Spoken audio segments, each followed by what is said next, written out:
Hello साथियों, railway साथी YouTube channel में आपका स्वागत है। देखिए, अब एनपीएस से हो गया है यूपीएस। यूपीएस मतलब यूनिफाइड पेंशन स्कीम। केंद्रीय कर्मचारियों को बड़ी सफलता, 5 प्रकार के नए फायदे।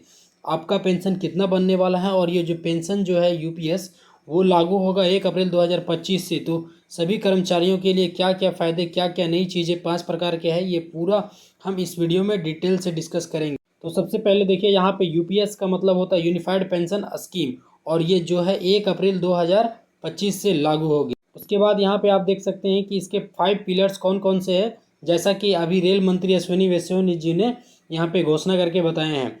तो यहाँ पे पहला जो पिलर्स है वो 50% एश्योर्ड पेंशन का है, और इसमें से मिनिमम आपका सर्विस जो है रिक्वायर्ड वो 25 साल होना चाहिए, तभी जो है आपका 50% जो है बेसिक जो होगा, बेसिक का 50% मिलेगा। और उसका जो जो 50% किसका रहेगा, लास्ट में आप लोग जो 12 महीने का सैलरी रहेगा उसका एवरेज का बेसिक जो होगा उसका 50% आप लोगों का पेंशन मिलेगा, वही होगा 50% एश्योर्ड पेंशन।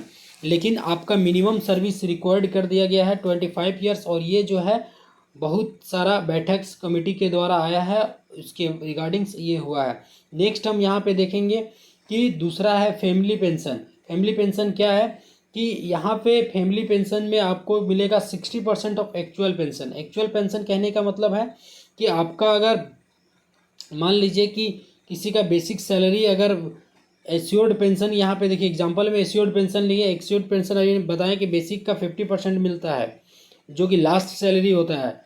तो उसका अगर मान लीजिए कि अभी किसी का बेसिक पेंशन जो सैलरी है वो 50,000 है, तो उसका 50% मिलेगा 25,000। अब यही 25,000 जो बेसिक जो एश्योर्ड पेंशन था पहला में, उसका फैमिली पेंशन इसका 60% मिलेगा, 25% का, सॉरी 25,000 का। तो आपका कितना निकल के आएगा, 15,000। तो ये 15,000 जो है वो आपका फैमिली पेंशन इस प्रकार से बन जाता है, जिसका बेसिक सैलरी अभी 50,000 है, उसका 15,000 बेसिक क्या बनेगा, उसका फैमिली पेंशन का ये बेसिक होगा। ठीक है, आगे हम बताएंगे इसके ऊपर डियरनेस अलाउंस डीए वगैरह मिलता है कि नहीं। तीसरा आपको यहाँ पे सबसे बड़ी चीज़ें हैं एश्योर्ड मिनिमम पेंशन। यहाँ पे मिनिमम पेंशन का स्कीम रखा गया है। मिनिमम पेंशन जो है वो 10,000 रुपया रखा गया है, लेकिन इसमें भी आपको मिनिमम सर्विस जो है वो कितना है, मिनिमम सर्विस 10 साल इसमें कहा गया है कि 10 साल मिनिमम सर्विस होना चाहिए, तभी मिनिमम पेंशन जो है वो 10,000 मिलेगा। और इसके ऊपर अभी आगे चौथा हम लोग यहाँ पे देखेंगे कि डियरनेस रिलीफ। तो यहाँ पे डियरनेस रिलीफ में क्या है कि जितना भी जैसे कि अभी सैलरी मिलता है तो डीए मिलता है, डियरनेस अलाउंस, और जब पेंशन मिलता है तो रिलीफ मिलता है, डियरनेस रिलीफ, तो उसी को डीआर बोलते हैं। तो इसमें क्या है कि जितना अभी मान लीजिए कि डियरनेस रिलीफ हो या डीए हो 50% है। अगर मिनिमम सैलरी पेंशन जो है आपका कितना है, 10,000, तो 10,000 अगर फैमिली पेंशन में, ये तीसरा नंबर में हम लोग पॉइंट में बताए थे कि मिनिमम मिनिमम जो पेंशन है वो 10,000 है। तो इस प्रकार से आप लोग यहाँ पे देखेंगे कि अगर 50% इसका ऐड कर दिया जाए तो वो आपका मिनिमम जो है अभी के दरमियान में 15,000 आपको पेंशन मिलेगा, ये मिनिमम पेंशन। उसके बाद लास्ट में हम यहाँ पे देखेंगे कि लमसम अमाउंट। तो लमसम अमाउंट यहाँ पे कितना दे रखा है, ये लास्ट जो 6th मंथ होगा ना आपका, सैलरी ऑफ लास्ट 6 मंथ, जो लास्ट 6 मंथ का सैलरी है वो आपको मिलेगा। और ये जो रहेगा बेसिक प्लस डीए इसमें इंक्लूड रहेगा। ठीक है, तो यही जो है वो सैलरी का लास्ट 6 मंथ का ये आप लोगों को मिलेगा। लेकिन इसमें भी क्या है कि अगर आपका जो सर्विस है 30 साल कंप्लीट रहेगा, तब ये ग्रेचुइटी के तौर पे आपको लमसम अमाउंट जो है वो लास्ट 6 मंथ का दिया जाएगा।